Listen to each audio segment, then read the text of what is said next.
วันนี้มาฟาร์มไก่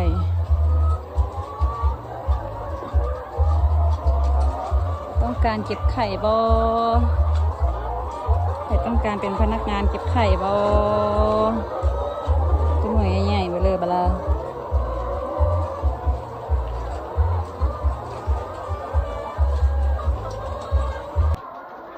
ไม่รู้นี่จะเป็นปลา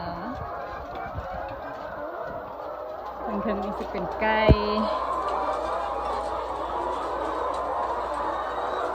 นี่มาเยี่ยมฟาร์มไก่พ่อหลวงไข่สดๆใหม่ๆ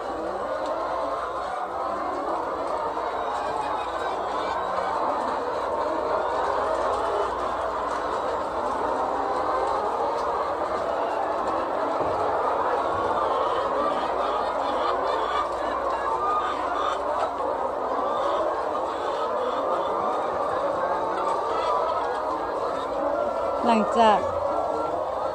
เก็บแล้วก็สิประมาณนี้เนาะ